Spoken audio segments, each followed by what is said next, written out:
قرآن مجید میں ایک اور جگہ پر اللہ سبحانہ تعالیٰ نبی صلی اللہ علیہ وسلم سے خطاب کرتے ہوئے فرماتے ہیں وَتَوَكَّلْ عَلَى الْعَزِيزِ الرَّحِيمِ الَّذِي يَرَاكَ حِينَ تَقُومُ وَتَقَلُّبَكَ فِي السَّاجِدِينَ إِنَّهُ هُوَ السَّمِيعُ الْعَلِيمُ، اور توکل کیجئے اس غالب نہایت رحم والے پر، یعنی رحم فرمانے والی ہستی اللہ سبحانہ تعالیٰ پر آپ بھروسہ کیجئے۔ کون ہے وہ اللہ؟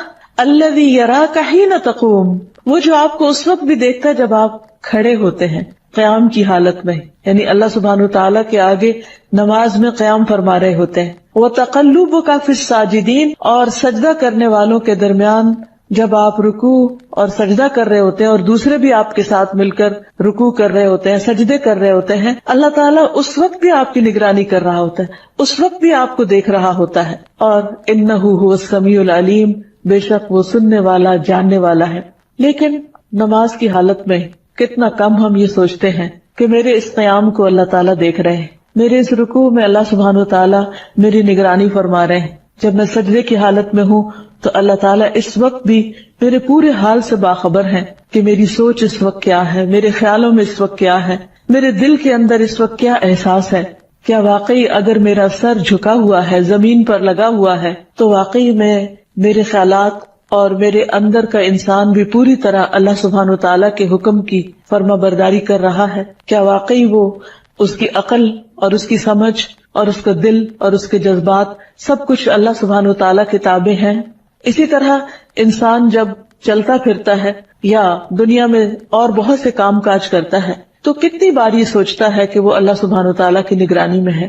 اگر ہر انسان اللہ تعالیٰ کی اس صفت کو اچھی طرح سمجھ لے اور اس بات کا یقین کر لے کہ وہ دنیا میں کہیں بھی بھاگ کر جائے، خواہ وہ زمین کے اوپر کہیں اڑ رہا ہو یا زمین پہ کہیں چل رہا ہو یا زمین کے اندر کہیں اتر کر چھپا ہوا ہو یا پھر کہیں پانی میں ہو، وہ ہر حال میں اللہ سبحانہ تعالیٰ کی نظروں میں ہے۔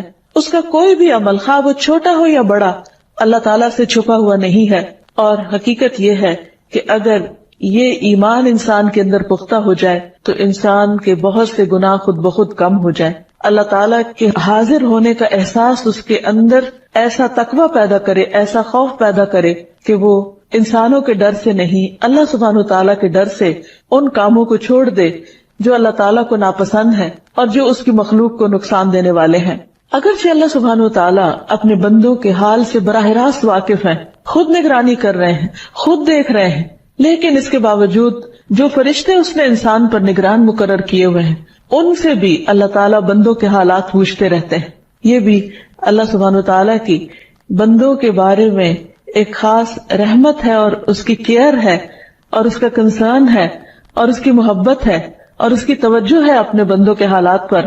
ایک حدیث میں آتا ہے رسول اللہ صلی اللہ علیہ وسلم نے فرمایا کہ رات اور دن میں فرشتوں کی ڈیوٹیاں بدلتی رہتی ہیں، کرام کاتبین کی، اور فجر اور عصر کی نمازوں میں ان کا اجتماع ہوتا ہے، وہ اکٹھے ہوتے ہیں۔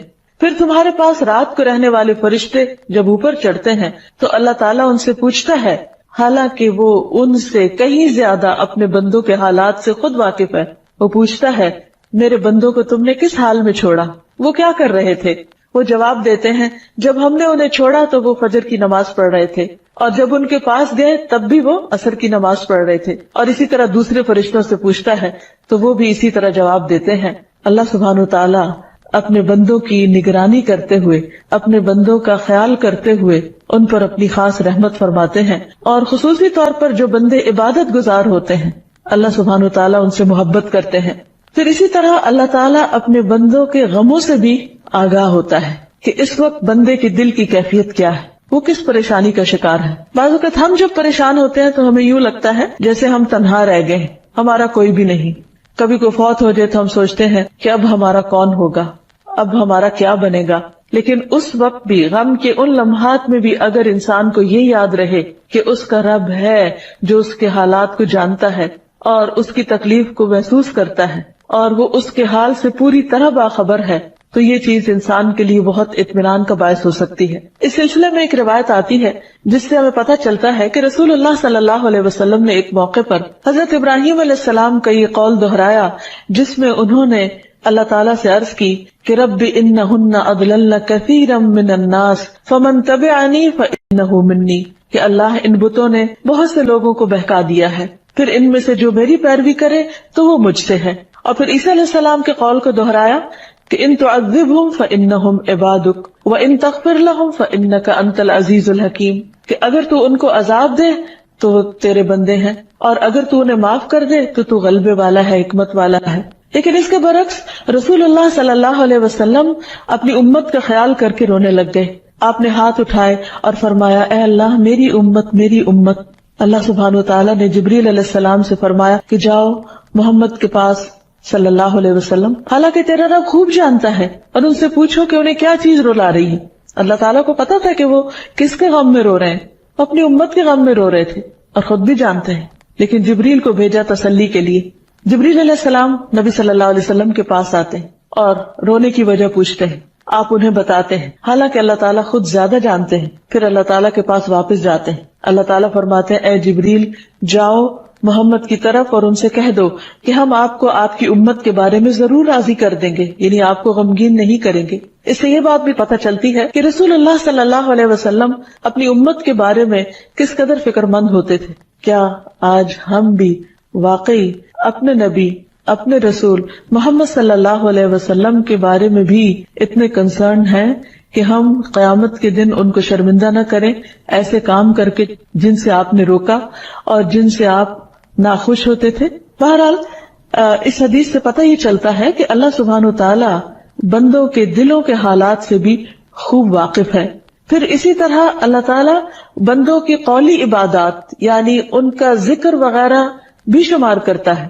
رفاع سے مروی ہے، انہوں نے کہا کہ ہم نبی صلی اللہ علیہ وسلم کی ابتدا میں نماز پڑھ رہے تھے، جب آپ رکوع سے سر اٹھاتے تو سمع اللہ لمن حمدہ کہتے، ایک شخص نے پیچھے سے کہا ربنا ولک الحمد حمدا کثیرا طیبا مبارکا فیہ۔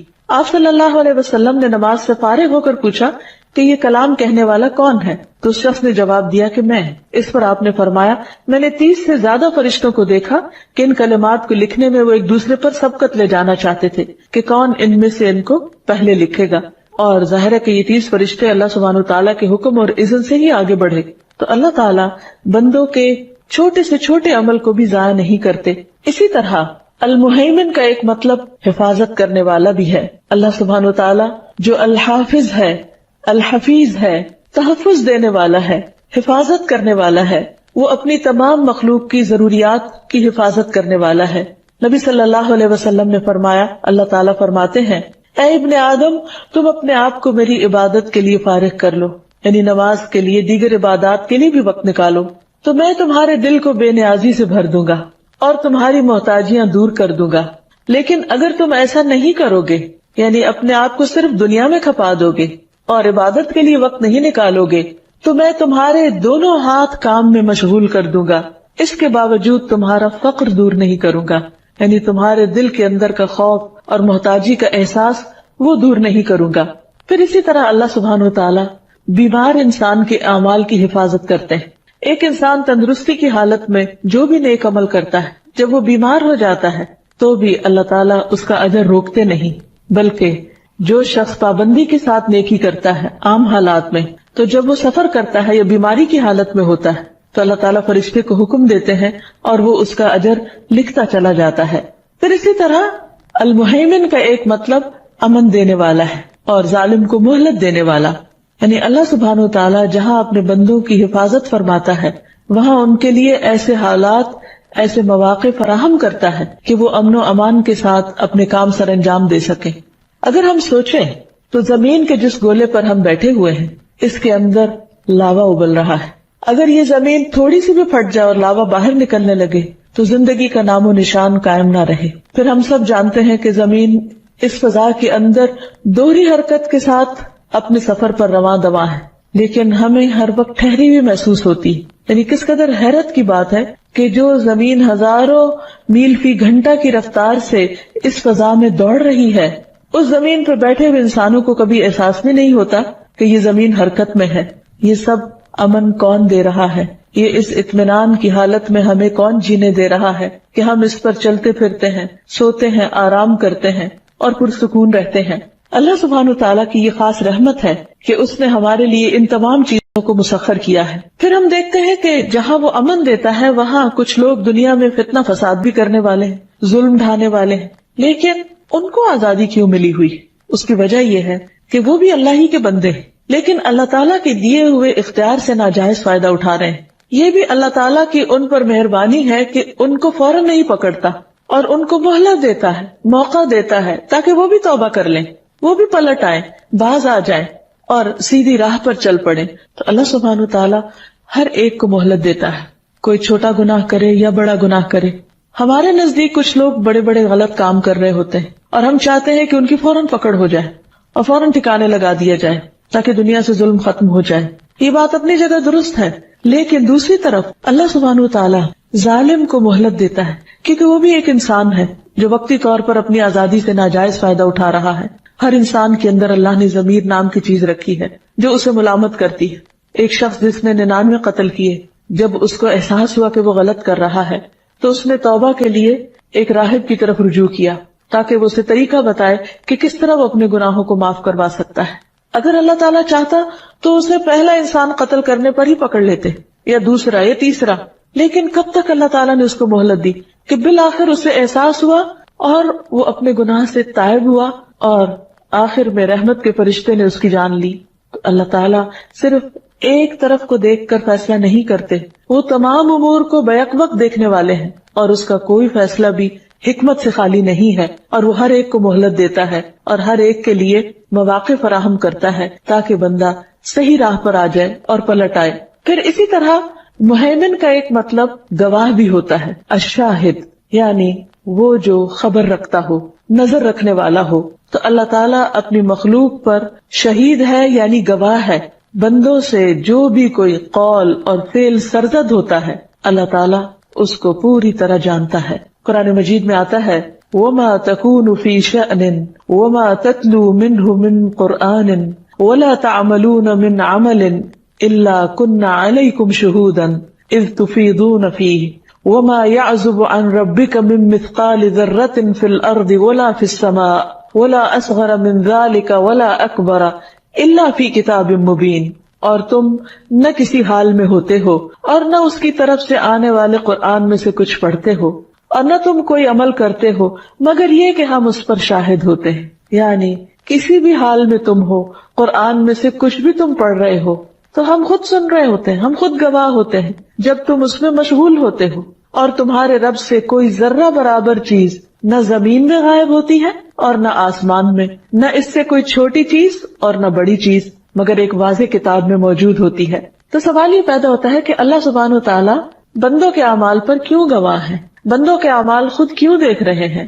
اس کی ایک بڑی وجہ یہ ہے کہ اللہ سبحانہ وتعالیٰ بندوں کے ان اعمال کو گن گن کر رکھ رہے ہیں تاکہ قیامت کے دن بندوں کو ان کی جزا دی جا سکے۔ حدیث میں آتا ہے اللہ تعالیٰ فرماتے ہیں اے میرے بندو، یہ تمہارے اعمال ہیں کہ جنہیں میں تمہارے لیے شمار کر رہا ہوں، میں تمہارے لیے گن رہا ہوں، انہیں خود گن رہا ہوں۔ اگرچہ فرشتے بھی لکھتے ہیں لیکن اللہ سبحانہ وتعالیٰ خود بھی گنتے ہیں۔ اسے کیا گنتے ہیں؟ کس کی کتنی نمازیں ہو گئی، کس کے کتنے روزے ہو گئے، کس نے کتنی سچی بات کی اور کتنے جھوٹ بولے، وہ بھی لکھے جاتے ہیں، وہ بھی گنے جاتے ہیں۔ کس نے کتنا صدقہ کیا ہے، کس نے کتنی دفعہ تسبیح پڑھی ہے۔ تو یہ سب کچھ اللہ سبحانہ وتعالیٰ گن گن کے رکھ رہے ہیں اور فرماتے ہیں کہ میں تمہارے لیے شمار کر رہا ہوں، پھر میں تمہیں ان کا پورا پورا بدلہ دوں گا۔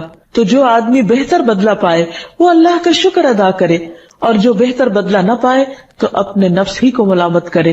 یعنی ایسا نہیں کہ اگر انسان کچھ نہیں کرے گا تو اس کے لیے خود بخود کچھ لکھا جاتا رہے گا، نہیں۔ تو ہمیں اصل میں جس چیز کی فکر کرنی چاہیے وہ نیک اعمال ہے کہ ہم زیادہ سے زیادہ کر سکیں، اس کے ساتھ ساتھ اس کی کوالٹی اور اس کی جو روح ہے اس کو بھی مد نظر رکھنا ضروری ہے۔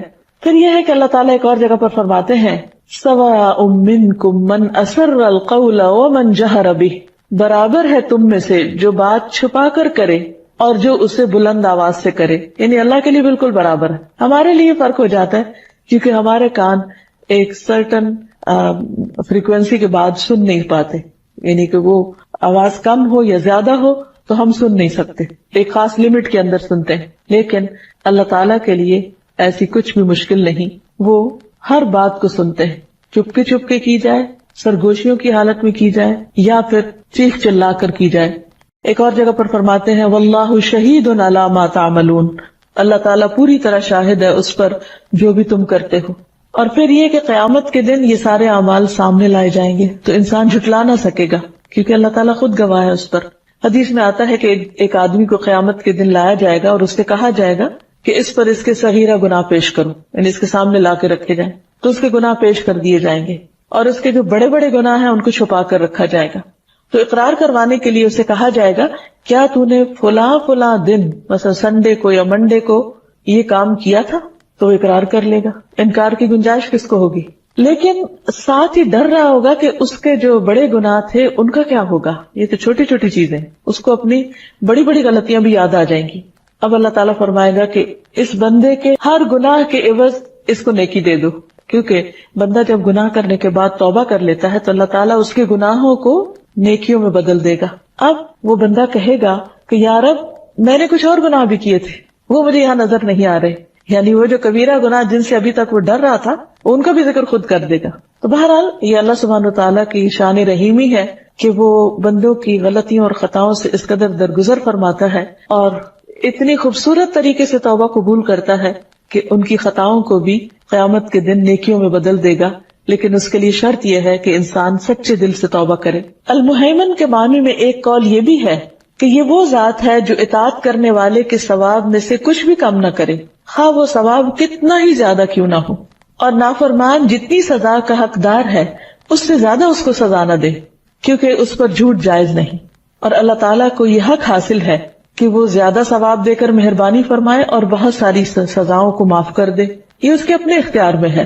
تو المہیمن جو ہے امن دینے والا ہے اور بندوں کی حفاظت کرنے والا ہے، ان کے حقوق کی حفاظت کرنے والا ہے، ان کے اعمال کے اجر کی حفاظت کرنے والا ہے. اس لیے اس سے اس بات کا ڈر نہیں ہونا چاہیے کہ وہ بندوں کا کوئی بھی عمل ضائع کر دے گا، الا یہ کہ انسان خود ایسے کام کر کے اپنے اعمال کو برباد کر دے جن سے اللہ سبحانہ تعالیٰ نے روکا ہے. اس کے برعکس اللہ تعالیٰ اگر کوئی بندہ ایک نیکی کرے گا تو اس کو 10 گنا سے لے کر 700 گنا اور اس سے بھی زیادہ دینے پر قادر ہے، اور اس کے لیے اسے کسی سے پوچھنا نہیں. تو اللہ سبحانہ تعالیٰ اپنے بندوں پر نہایت مہربان ہے. اللہ تعالیٰ فرماتے ہیں قُلْ يَا عِبَادِ الَّذِينَ آمَنُوا اتَّقُوا رَبَّكُمْ لِلَّذِينَ أَحْسَنُوا فِي هَذِهِ الدُّنْيَا حَسَنَةٌ وَأَرْضُ اللَّهِ وَاسِعَةٌ انما یوفی الصابرون اجرہم بغیر حساب. کہہ دو اے میرے بندو جو ایمان لائے ہو، اپنے رب سے ڈرو ان لوگوں کے لیے جنہوں نے دنیا میں کوئی نیکی کی، بڑی بھلائی ہے. یعنی اگر کوئی اچھا کرتا ہے تو اس کی وہ اچھائی قابل قدر ٹھہرے گی. اللہ کی زمین وسیع ہے اور صبر کرنے والوں کو ان کا اجر کسی شمار کے بغیر دیا جائے گا.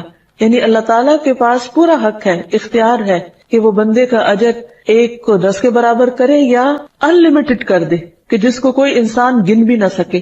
اور ان نیکیوں میں سے سب سے بڑی نیکی صبر کرنا ہے جس کا اجر بغیر حساب کے انسان کو ملے گا. پھر اسی طرح اللہ تعالیٰ ذرہ برابر بھی اجر ضائع نہیں کرتا. یعنی ایک کام میں صرف کرنے والے کا نہیں بلکہ اس کام میں جو دوسروں کا تعاون ہوتا ہے ان کو بھی ساتھ اجر عطا کرتا ہے. مثلا ایک شخص کو نیک کام کرتا ہے، اس کو دیکھ کر کوئی اور کرتا ہے، یا ایک شخص کسی کو نیکی کی راہ دکھاتا ہے تو نیکی کی راہ دکھانے والا اگر خود اس پر عمل کر رہا ہے تو اس کو بھی اجر مل رہا ہے. اور اس راہ دکھانے پر جتنے بھی لوگوں کو وہ راہ دکھاتا ہے، خواہ وہ 100 ہو یا 1000 ہو، ان سب کو بھی اجر عطا فرماتا ہے. تو اب آپ دیکھیے کہ اس کے خزانوں میں کسی بھی قسم کی کمی نہیں آتی، خواہ وہ ایک چھوٹی سی نیکی پر لاکھوں کو نوازے جو کہ ایک کرنے والے نے صرف خود نہیں کی، دوسروں کو بھی بتا دی.